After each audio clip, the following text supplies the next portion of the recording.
Greetings everyone, welcome back to the channel. Today we're going to take a look at this Sony TC-270 reel-to-reel tape deck, which I should have been working on a long time ago, but I've just been procrastinating on for way too long now. This is my own personal open reel tape deck. I've had it since about 1988 or so, back when my folks owned the music store in Swift Current. I've told you guys this before. There was a secondhand store in the basement where I frequently found decent deals on old audio gear, and this was one of them. I was real excited to find this. Let me tell you why. At that time, I was obsessed with getting decent quality recordings off FM radio for music. It was the only way I was able to afford music, was just to buy blank tapes and record everything I wanted off the radio. But I was always looking for better sound quality. And with the price of high-end cassette decks being what they were at the time, finding this guy for 15 bucks at a secondhand store was a big deal to me. I thought, great! This is my way into making really nice, high-quality recordings off of the radio. But it wasn't to be, because this one has always had problems from day one. And also the price of open reel blank media has never been cheap, so that was another factor. But let me tell you what's going on with this one. This one has always had a very loud 60 hertz line hum in the audio output. Didn't matter if you were recording or playing back, it was always there and always aggravating. So very quickly, that combined with the price of blank media for this machine sort of nixed my dreams on open reel machines for, well, the better part of the last 30 years or so. Quite frankly, open reel machines have never been cheap. Not a single time that I've been in this hobby. Especially when you're dealing with the ones that take 10-inch reels. But it is what it is. Like I said, I was excited to find this for 15 bucks. I thought it was going to be the answer to my dreams, and it turned out not to be. I was only ever able to afford one blank tape for this the entire time I owned it back in the day. Because I was a poor preacher's kid. What was I going to do? I couldn't afford anything. So, yeah, this machine's got some condition issues. You'll notice that the cover for the heads is missing. It's always been missing. So you can't blame me for that one. But yeah, as of right now, this thing's been sitting in a storage room for the last, I don't know how long now. It hasn't been used in like 25 years or so. So before we even turn this on, we're going to have to deal with that 60 hertz hum, and that's going to be power supply capacitors. But before we go any further, let me get you off the tripod here. Alright, let's take a quick look at the condition of this machine, shall we? Now, yeah, you see how slow the pinch roller was to come up? That'll be lubrication. It's doing okay going into rewind here, but it feels like there's a little false detent going on in there too. Play engage is all right. There's pause, I do believe. And fast forward. So yeah, at the very least we're going to have to do a lot of lubrication stuff with this, but that'll be after we deal with the electronics. So this is probably going to be a two-part project. In 2 videos, we'll do the electronics today because we can't even turn this on the way it is now. And then, yeah, we'll do the transport stuff next time. So anyhow, that's the idea. Now, there are some speakers that go on the front of this, and I do have those, but they don't have drivers in them anymore. Me being who I was, I just couldn't leave it alone, and I had to take the speakers apart and see what they were made of, and yeah, there's no speakers in the actual speakers right now, so we're not going to be dealing with those at all. I don't have those speakers anymore, so yeah. On this side, this is where the power cord lives. And you'll notice I've got this thing here. You're probably wondering what that is. Well, as a kid, I wanted this to have sort of somewhat remote control functionality. So what I did was I spliced into the motor power feed, and I did this. And then I had this attached to just a simple light switch that I would flick on and off, and it would start and stop when I wanted it to, but not the best thing for the pinch roller if you do that. And this here is just the power cord, and I don't think there's anything else in there. That's just for power cord storage. And as it turns out, remote control storage for yours truly. So what's on the other side? This is kind of a basic machine for Sony. Not high-end at all.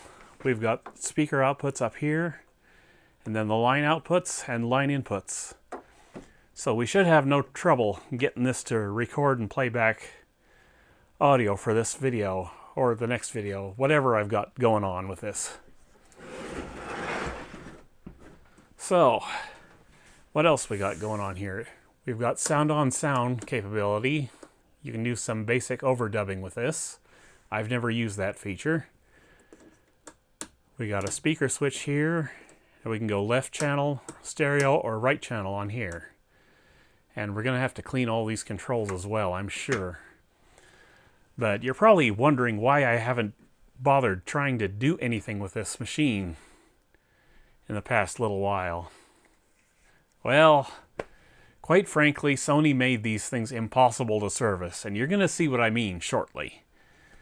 But, yeah, this just was not my wheelhouse as an electronics technician back in the late 80s, because I got into it when I was 14 years old, and my training did not provide me with the tools I needed to service this. So, because tapes were so expensive and all the other stuff, I just lost interest real quick in reel-to-reel technology. But yeah, up here you can see there's 3 speeds, 1 7/8. That right there is cassette speed. This is why open reel machines are always superior to cassettes. They run at the very slowest speed is cassette speed. Then you can go up from there to double cassette speed or 4 times cassette speed. And I'll just tell you right now, at 7.5 inches per second on this guy, it sounds friggin' amazing.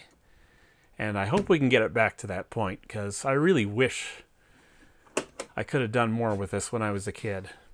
And I'll just show you how the reels work real quick on this machine. Some open reel machines have this cap that go on the spindles, but this one's got these little clips on the end. So I'll take this old open reel tape here, and I'll just put it on there to show you how it works. There, you go like that, and it just holds itself in place. Then you string your tape like so.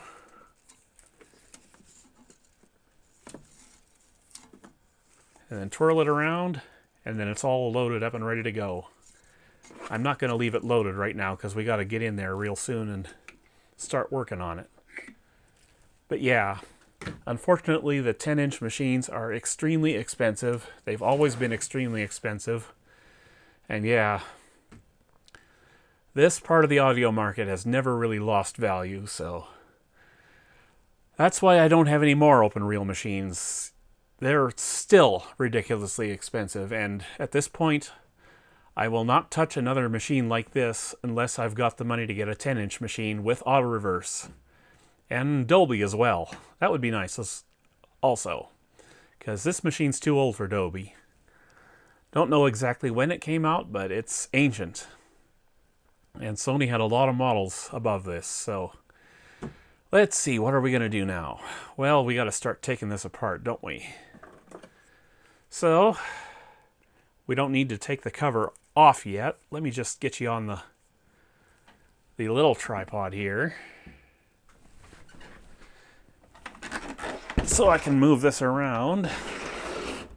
I hope you're seeing what I'm doing. I'm using the Action 3 for the first time in a project. And I'm only shooting with the Action 3 right now. And I am also using my field audio recorder for the first time, so we're going to see how that works as well. Now, as far as I remember,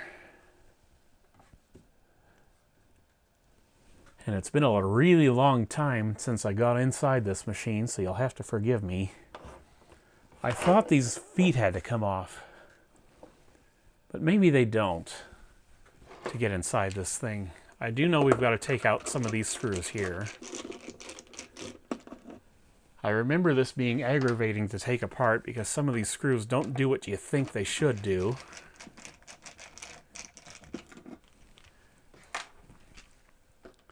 And I know the top handle has to come off as well. We're just going to have to do our best with this. And let's see, is there anything else? Yeah, we got one screw down in this foot. And I think that should be it.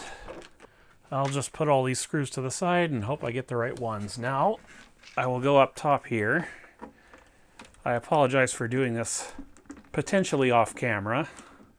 Alright, we should be good now, I think. So, let me turn this around and we'll see if we can get the chassis out.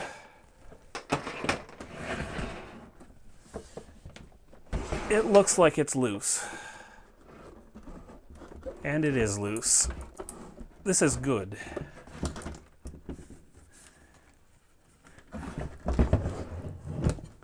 It's a little awkward, so forgive me if I'm making things equally awkward for you guys. And I do believe in the process of this, I'm going to remove my little remote wire because it really doesn't do any good anymore. Should have never done it in the first place, because if you leave a pinch roller stuck in playback, it deforms. So we will be returning this to stock in the process of doing this. Alright, I got the case off, so yeah, you're about to find out exactly why I never wanted to work on this before, because I'm going to turn it around now.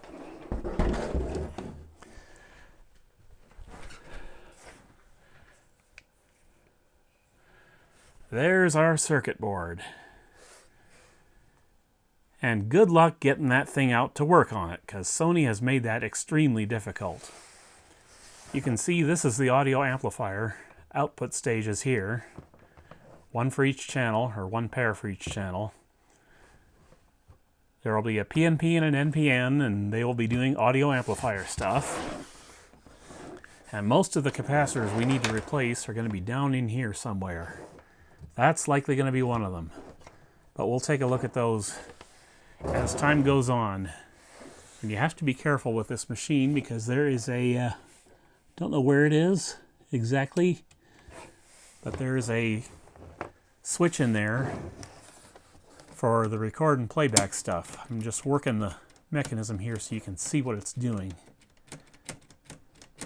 Yeah, the record play switch is down right in there. We're going to have to clean that somehow, and it's going to be hard. It's just impossible to do it otherwise. And another capacitor we are going to be dealing with today is this one up here in the can. This big silver can here. A lot of the times, these aren't really that bad after all these years, but I don't care, I'm replacing this. This is our replacement for that capacitor. It is a 1.5 microfarad, 560 volts DC, but DC volts is blah blah blah. DC voltage is not what we're dealing with here. This is an AC capacitor, non-polarized. So I had to choose this based on the AC rating for this, which is 275 volts. And I do believe this one's rated for, oh, let's see, what is it here? 250 volts AC, so this guy should do the trick. And I've heard it said that you can also use a ceiling fan capacitor for this. And basically what that is it's the motor run capacitor for the motor here. So this will run really, really slow if this is out of spec. So I'm not even going to deal with that. I'm going to take it out of circuit, and we're just going to use the new capacitor. Anyhow, yeah, that's the plan. We're going to get inside here somehow, and we're going to recap everything. Well, not everything. I should probably get the schematics over here so you can see what we're going to recap. I printed them out just for this. And here we go. Let's turn it around the right way, shall we? Alright, I'm going to get a marker out here. And we're just going to look for the stuff we need to change. We have a loud 60 Hertz line hum to deal with. So we got to go at the power supply. Because that's where the that's where the problem will be. And that's about right here. You can see there's a capacitor right there. 0.1 microfarads, I do believe. And that is this blue guy right here. But I'm not seeing any damage to this, so we're going to leave it be. What this is here for is to prevent the power switch from sparking internally. So, yeah, I'm going to leave that alone until I have to deal with it. But we do have a lot of other stuff to deal with. So let's look for the parts we got to deal with. All right. I see one right there. C301. I bet that's the one causing all the problems on this machine. But there's likely going to be more because these are very old capacitors. So I'm only going to try and recap the ones that obviously will need recapping for now. If anything up here is bad, we'll deal with them as the situation warrants it. But for now, I'm just trying to tackle the line hum. And we've got another one here to deal with, C302. C229 is a 1 microfarad at 50 volt. That one might be okay, so I'm going to leave that one alone. Let's see what else we got here. C228, 470 at 35 volts. We'll do that one. And let's see. What else we got? 227. I wonder what that is.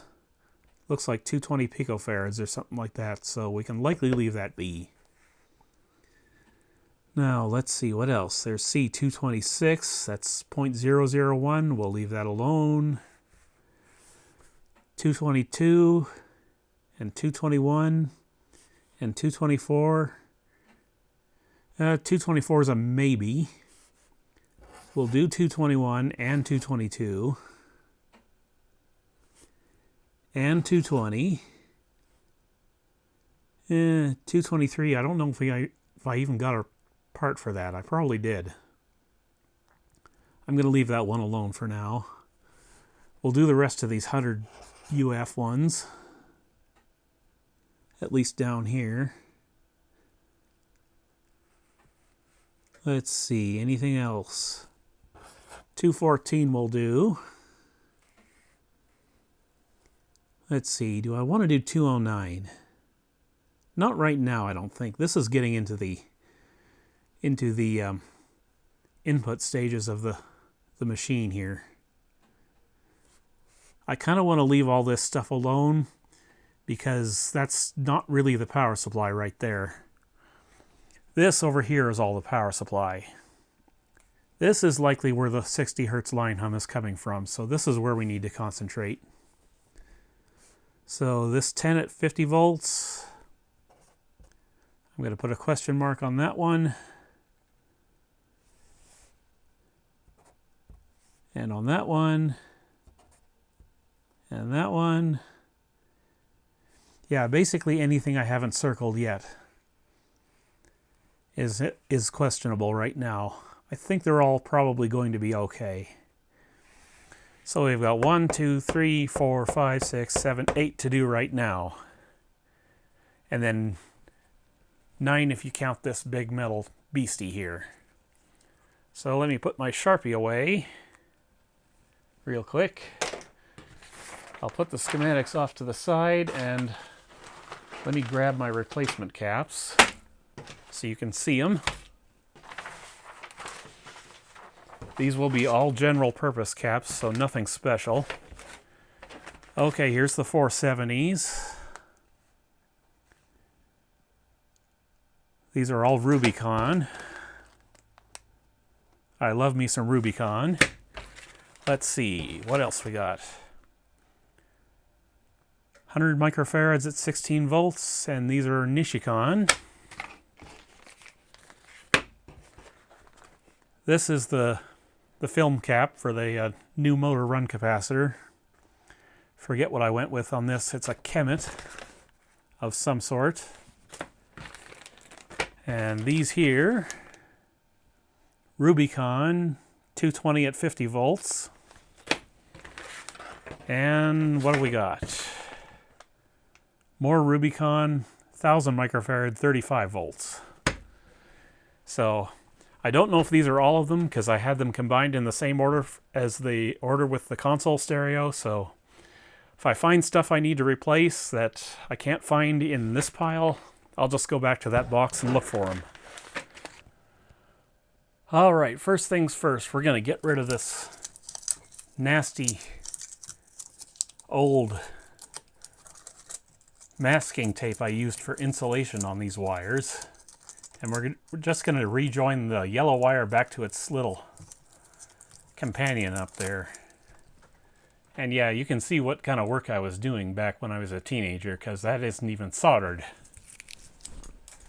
So very good that we are addressing this. I'm not exactly sure how I'm going to handle the new capacitor just yet, but I will think about it as I go along. All right, we need some heat shrink if I'm going to do this. Fortunately, I have a section cut out already that should work.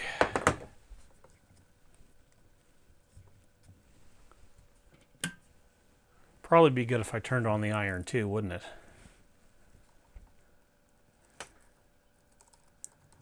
And yeah, it looks like I just basically wired the external switch in line with the power switch, so everything shut off when I turned that switch off. Just got to get this other masking tape off up here, and then I can pull this wire out. And yes, this is going to work perfectly, this section of heat shrink. I'm going to come up here, do a good old Western Union splice, and then solder it together. I'm very thankful for Mr. Hamry back in grade 10 for teaching me this Western Union splice, because I've been using it every single time I've done an electronics repair ever since, and it's never failed me. A Western Union splice done properly with solid core wire will hold itself together. You don't even need to solder it. But this is stranded stuff, so we are going to solder, because this will pull apart if I don't. That might be a little much with the solder, but that's okay. A little extra there isn't going to hurt anything, so. Still rather hot, but we're going to just go ahead and heat shrink that right down now. Let me flip on the hot air.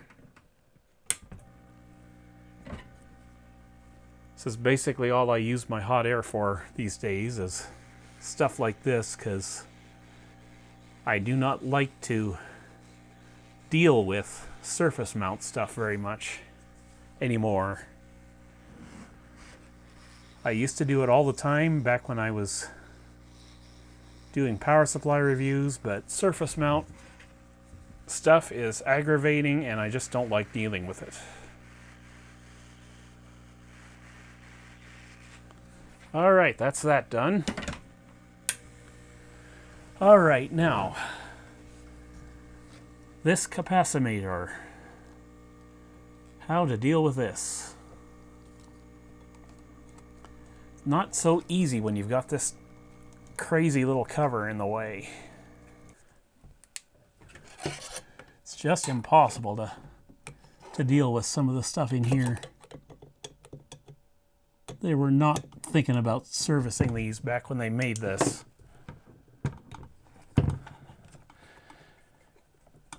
And I don't know if you can see it too well, but you can see over on the far left on that panel there, there's a bunch of missing jacks and switches right over here. That would have been for extra features that higher end models got. This is actually quite a low end model.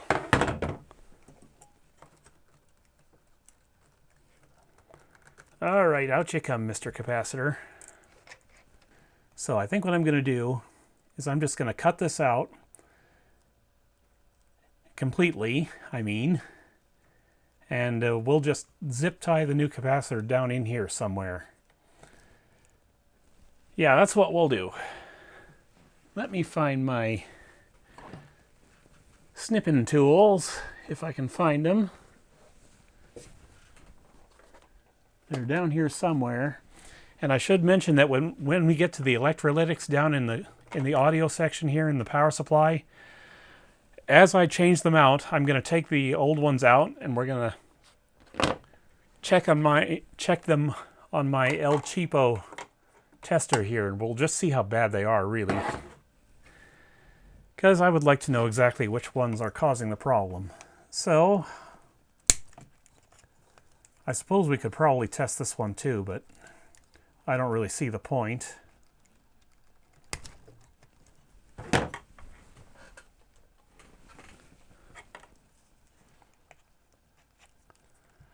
Alright, so remember guys, one side goes to the orange wire, the other side goes to the rest of the wires.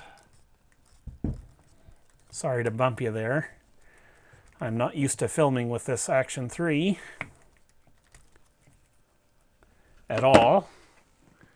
Let's see, where's my wire strippers?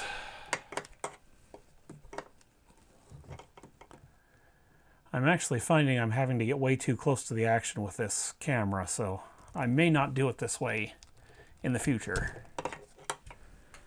Alright, so we got one side there.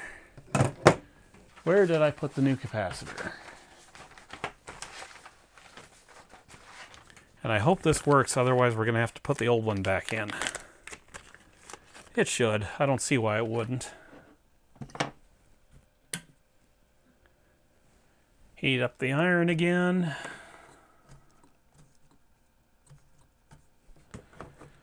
Get some more heat shrink.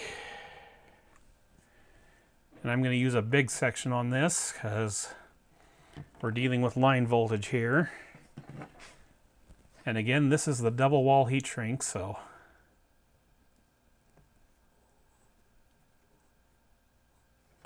it would be good if I put it on the actual wire first, though. I hope you guys are enjoying those videos I shot earlier this week. They're for the cassette unboxing.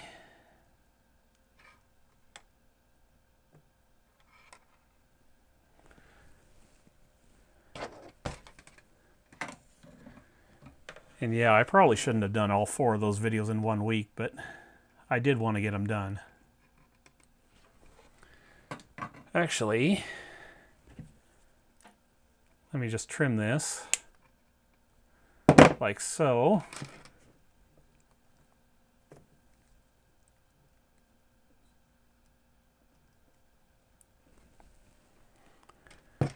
And we'll go ahead and solder that up.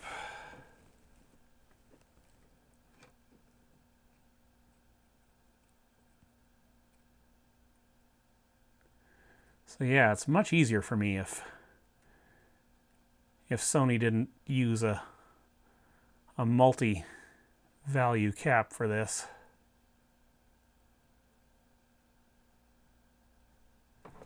Hopefully that becomes a trend, because I think I might want a few more of these machines. I don't know if I'll do too many more Sonys, but who knows?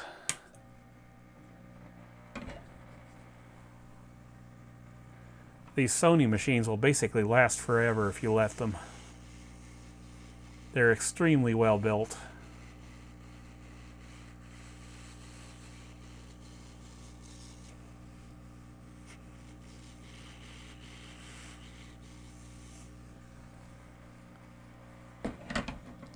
Okay, now all we got to do is figure out exactly where we're going to put this, and I think I might go right there. Maybe, I don't know. Maybe it would be better to strap it down right there.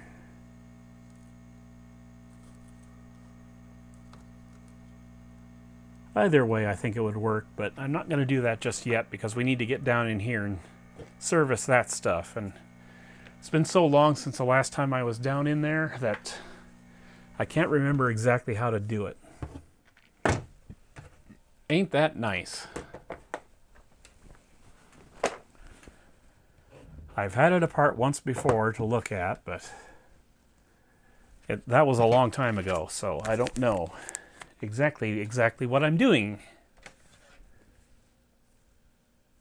Just taking a look at it now.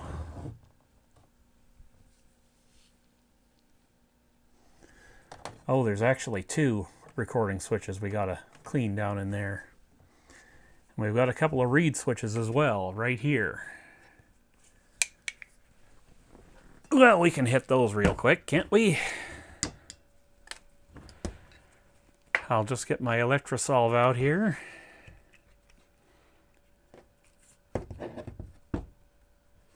And set you back down where you can see.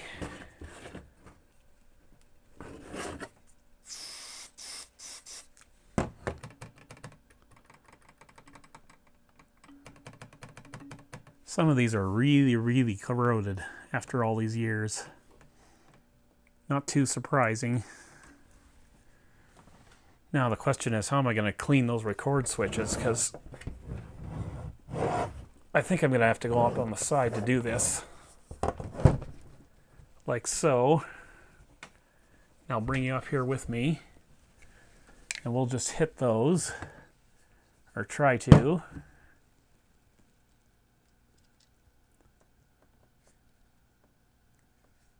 Try not to drool on the camera with this stuff.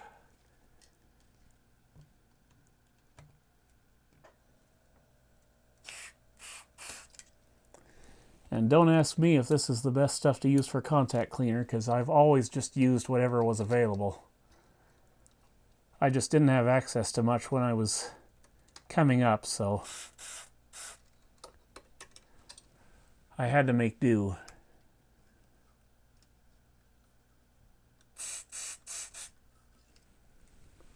I hope that does the trick. I really do.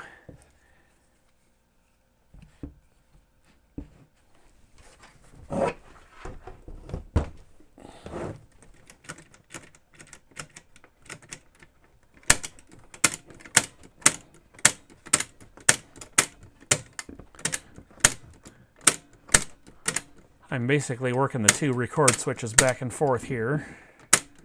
Try and get as much cleaning action as possible. I may well have to do this all over again later, but I'll deal with that later. Not exactly sure what that switch is there, or that linkage does, but we're going to have to figure it out in due course, because yeah, there's a little pin in there. We're going to have to make sure it goes back where it's supposed to go. Now, once more I come to the question, how do I do this? Because all of these wires down in here are soldered down. There's no disconnecting anything in there. And that's why I've never worked on this before. I think we'll do the easy ones first. We'll get these 2. Which capacitors are these?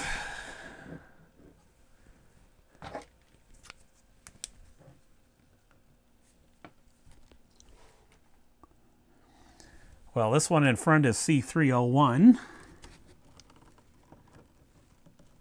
The other one I can't tell. It's a 220. I'm just paying attention to where the negatives are. But yeah, we can get to these 2 without taking the board off, so we're going to do those first. I'm dialing down the heat on the soldering iron.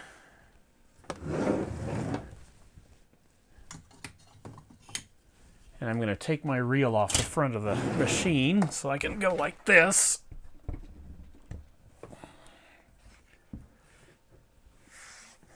Let's see, yeah, there's one here and one there we got to desolder.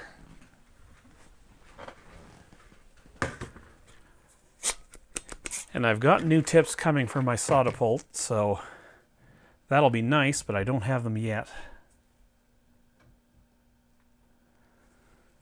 So we're just going to have to make do with the old gal as she is. And I'm trying to figure out how to do this and reach around the camera and all kinds of stuff, so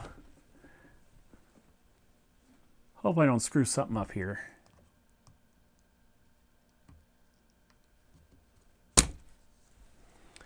That didn't work so well. Alternate method. Just going to get my hands on the capacitor up top and I'm just going to wriggle it loose.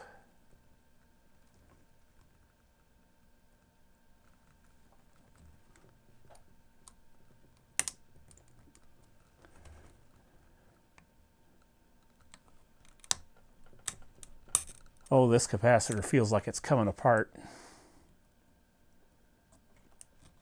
I bet it's bad. I bet money it's bad. Oh no, it was just glued down. Never mind. So let's check this and see what kind of value we get out of this. After all these years, where did I put my little tester? We'll try and do this on camera with you.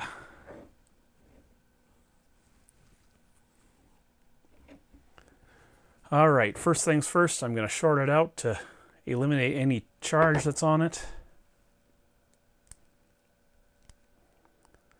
The leads are kind of nasty on this. And I had to print out myself a copy of an ESR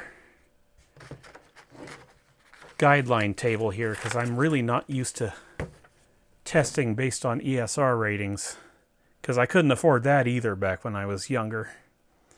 Okay, what we have here is a Nikon 35 volt, 1000 microfarads. So let's see what we get out of it. Can you even see the screen? Probably not.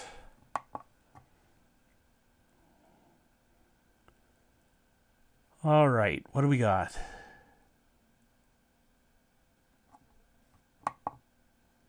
We got a tester that turns itself off. That is not a good sign. It doesn't like this capacitor. Not at all. Let me just try it again here.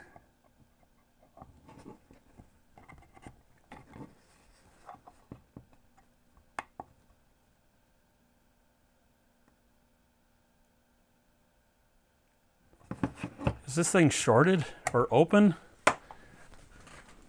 We're going to find out.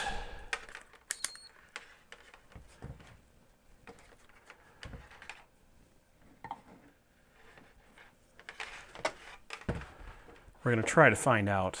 I'm trying to get you set up here so that there's no glare on my multimeter. But I can tell you already this cap is bad. I just want to know how bad. All right.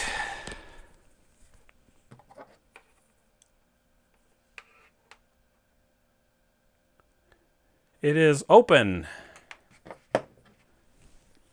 Not shorted at all, so very clearly failed. So heaven only knows how long that thing's been open, but I bet it was the original problem. I bet this thing would work now if I just stopped right here, but I'm not going to stop right here because I've got these parts and I'm going to use them.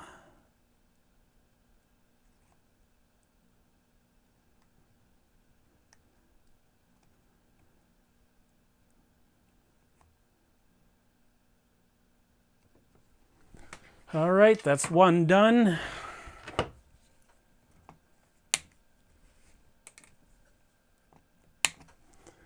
Now we'll do this other one down underneath. Okay, so this one's 220 at 50 volts.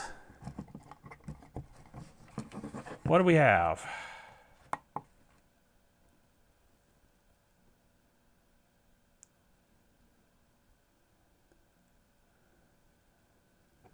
Okay, 211 microfarads, 0.2 ESR.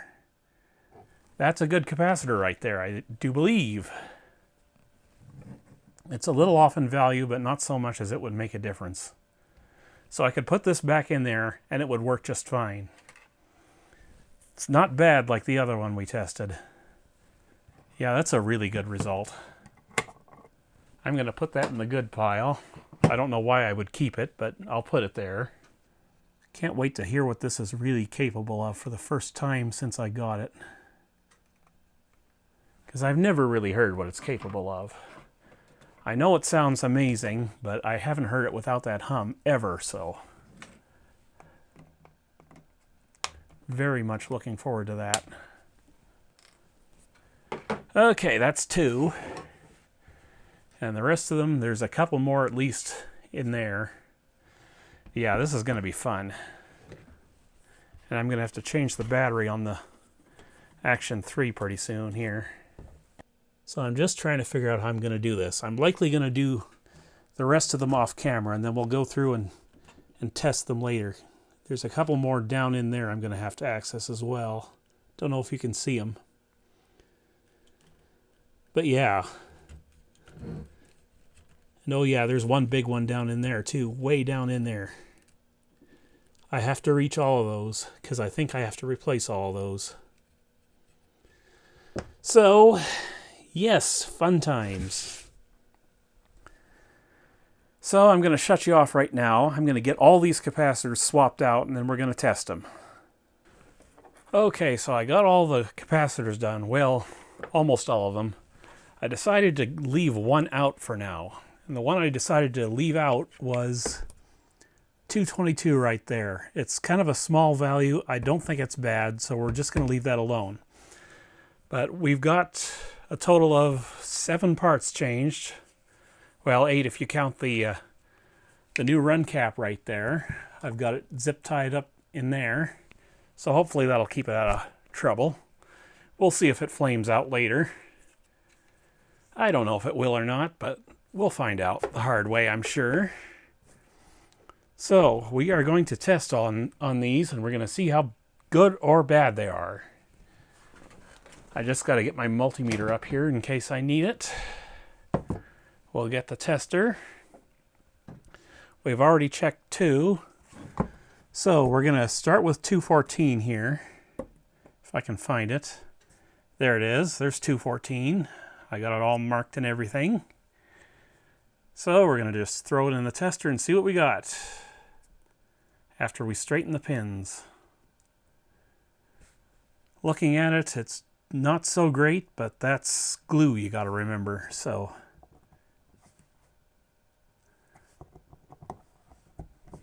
all right, let's see what we got.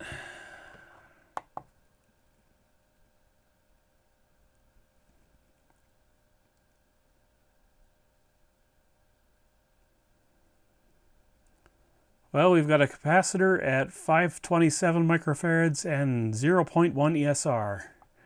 So that one's in great shape. That's this one down here, which is 470 at 25 volts. So it is out of spec, but not so much that I would have to worry about it. So I'll put that with the other good capacitor we found. Next up, we'll do 221. Sorry to bump you there. 221 is just down here. This is 220 at 50 volts. So let's get this in here and we'll see what we got. All right, what do we got now?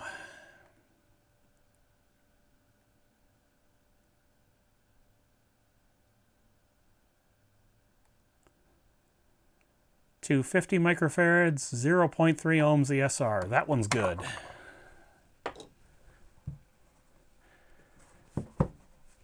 Now, just wait for that tester to shut off again so I can do another one.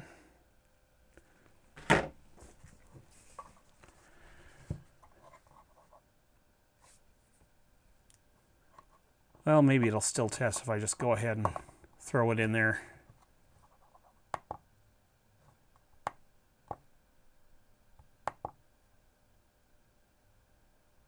There it goes. We're testing.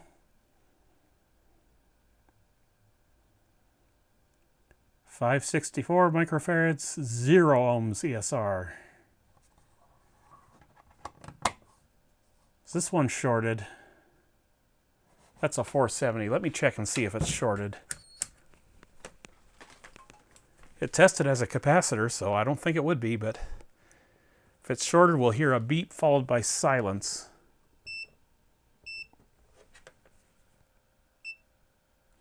Yeah, it's good. It is totally good. All right, what's next? C219, and that is which one? That's this one right here. This one is 100 microfarads at 16 volts.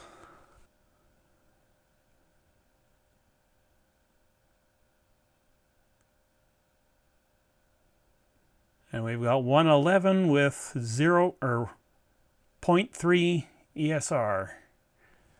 That might be a little marginal. But nope, according to my reference chart, that's more than fine, so that one is good. And the next one is the very same value, so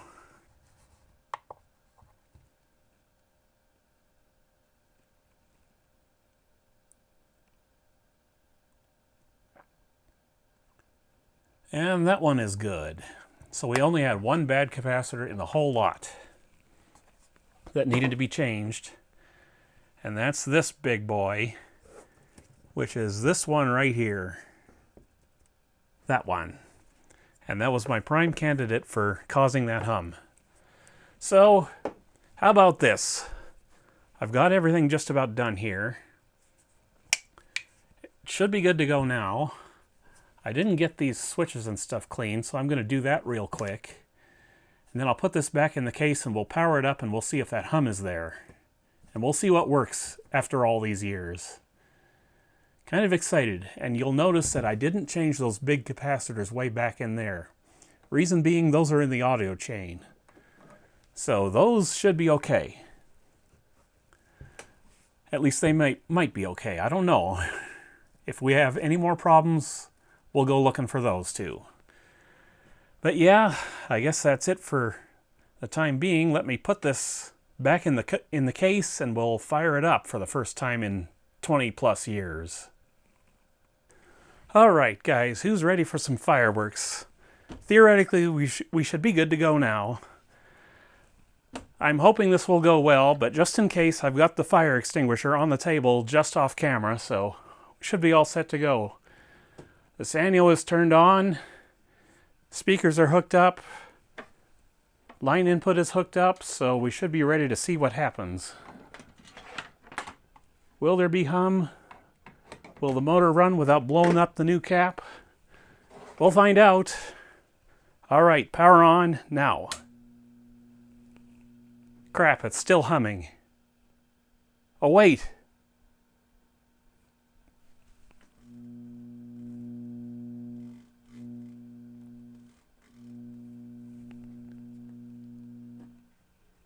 Yeah, it's still humming, but only on the right channel.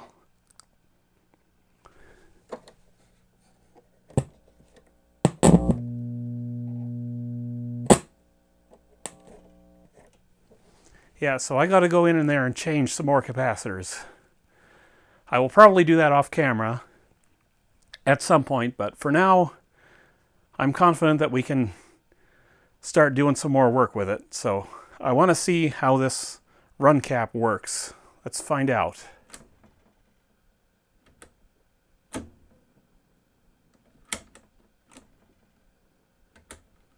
We got nothing. What is going on here? So yeah, we got 3 wires going into that motor, which corresponds to the schematics.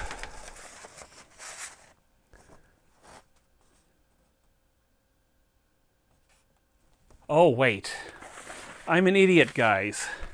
The auto shut-off switch. Like I said, it's been a while since since I last powered this up. So we're going to do this like this. You guys are going to watch for that to spin. And I'm going to go at it from the other side because I have to do that in order to play with this auto off switch, which is in front here. All right, rewind. It's running but not rewinding.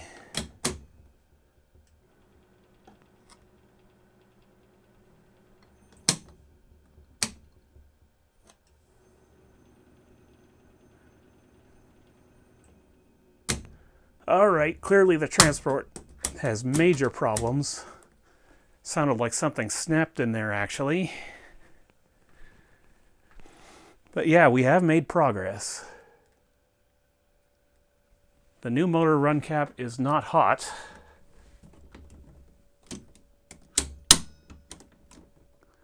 Yeah, something's not right in there.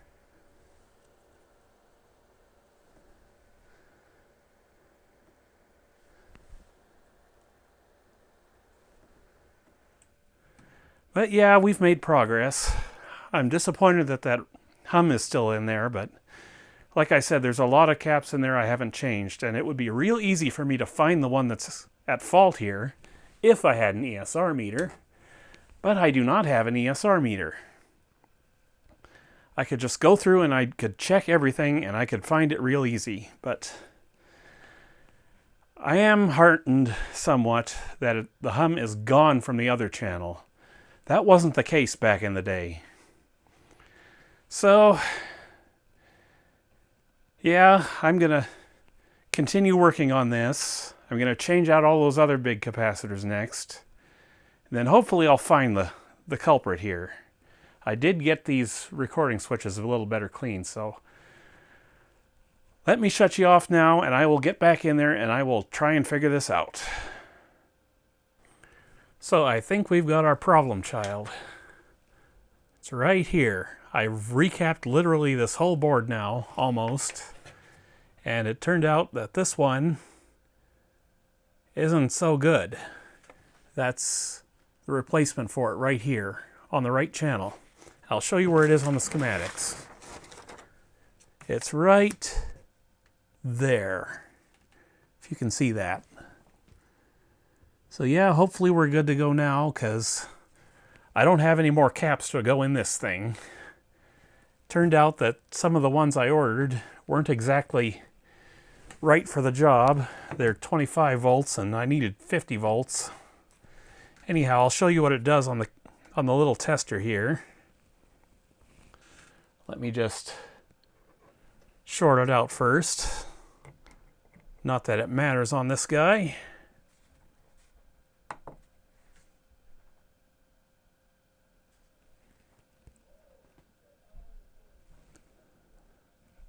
Oh, we actually got a reading this time. 636 picofarads.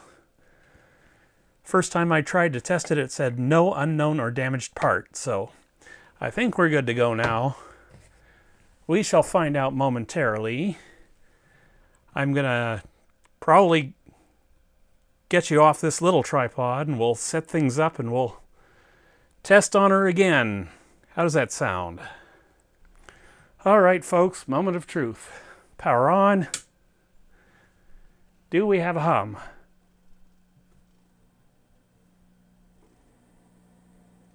No, we are quiet as a mouse. So the electronics side of this is fixed now. At least it should be. Well, folks, it looks like the drama continues on this guy. I thought I was done the recapping, and I thought everything was fixed, but predictably, it's not ending up that way. We've still got our hum. Let me just show you here.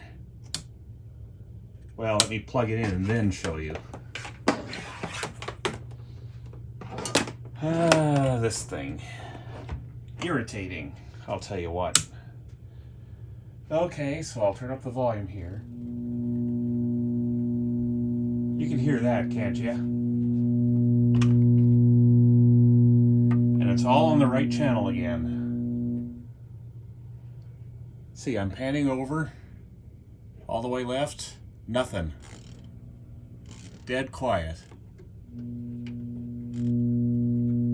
Right channel only. Now, how do we know where the problem is. Well, the problem is in the power amp. Let me show you how I know. This switch here controls left channel mono, right channel mono, or stereo. And it doesn't matter where I put this switch to. The problem is always on the right channel. So we've got more to do with this. And let me just grab the schematics here and we'll take another quick look.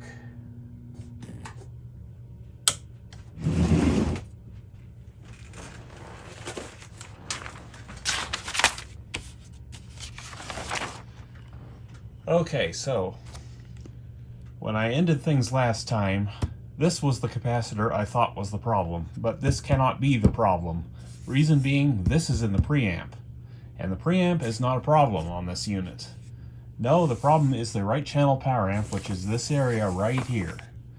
Now, there's a few capacitors I marked with a question mark that I wasn't sure about. This being the prime one. That's 10 microfarads at 50 volts, and this one over here is 3.3 at 25 volts, and this one's 3.3 at 25 volts. These are the only three capacitors left that could be causing this issue, in my mind. There's also this one over here, 1 microfarad at 50 volts. And you might remember me earlier in the video telling you that I didn't think I ordered all the right parts. Well, as it turns out, I did. I got them all here. These are 3.3 at 25 volts. These are 10 at 25 volts. These are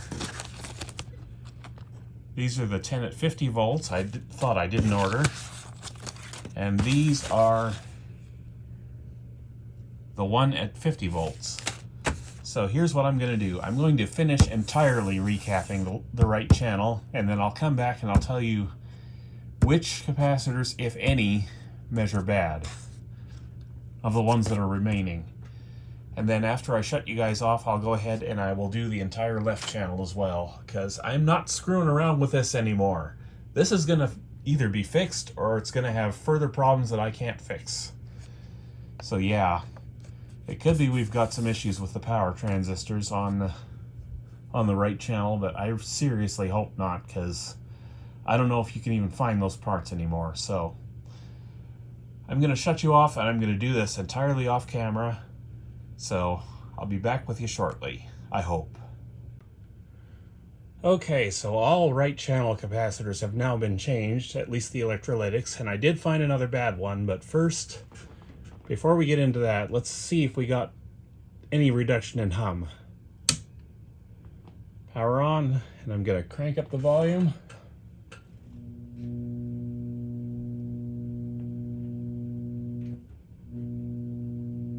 Still humming. Great. So we have other problems in that channel besides capacitors, but I'll show you exactly what I found. This orange guy was bad. It measured completely open. And that one goes right there. It runs to the record play switch. So, yeah, at this point, I don't know exactly what to try. I've changed everything except for the transistors. It's got to be the transistors at this point. So, I guess I'll check on these next, and I don't know. We'll see what happens. Not exactly sure what exactly I'm doing at this point, because this is getting into the point where I don't have any training, so I'm going to see if I can find anything more obviously bad. It could be some of these other small signal capacitors like 217 or 216 or one of those, but yeah, I just don't know what to check now. So if you've got any ideas, put them in the comments or something. And I'm actually interrupting my lube job video to do this, so yeah, I'm going to check these check these transistors next and see if I can find anything obviously bad. Okay, so I think I might have found the problem. The problem is apparently See if I can show you. And see if I can find my flashlight again. See these two transistors here? Well, one of them doesn't measure right. I'll show you what I mean. According to the service manual, between what is it, base and emitter of that transistor in behind, we should get 0.55 millivolts. Let me show you exactly what it actually is showing.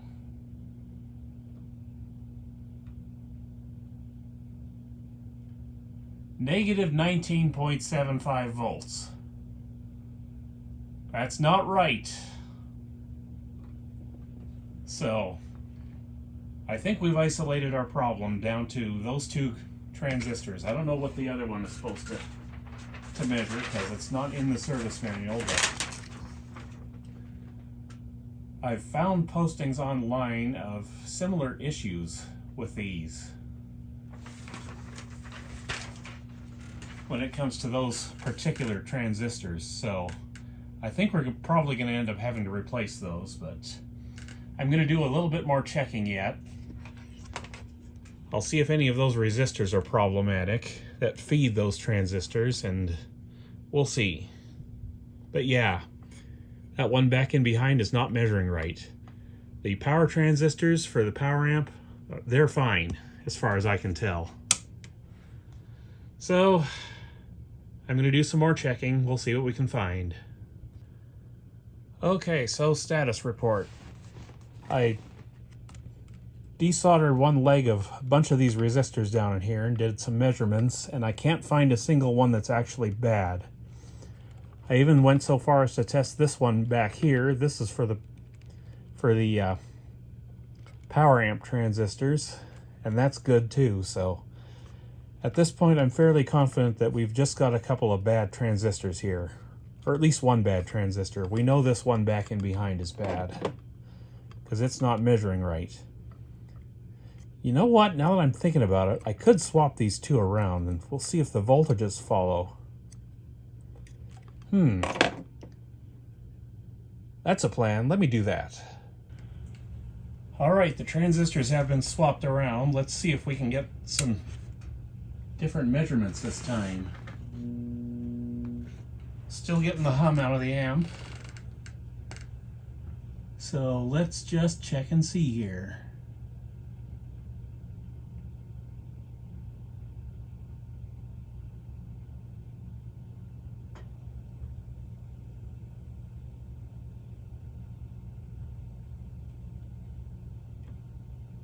Come on, give me a stable reading.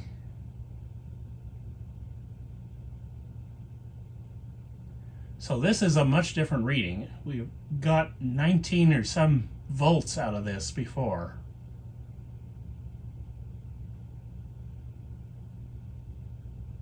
Now we're getting 20 volts.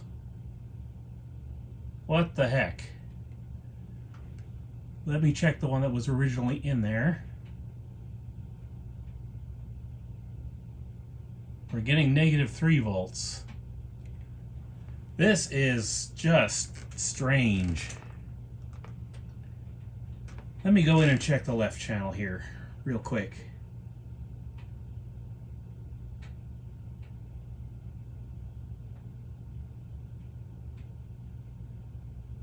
Okay, -10. Am I really actually testing these things right?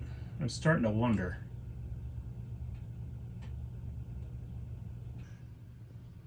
Okay, folks, one more quick update on this. I think I found the problem. How many times have I said that before? I measured all 4 of those transistors, 2 for the left channel and 2 for the right channel. Now on the left channel, between base and emitter, which is supposed to be between the 2 outer pins, I was supposed to be measuring. Yeah, I don't know. It's just been so long since I've done anything like this.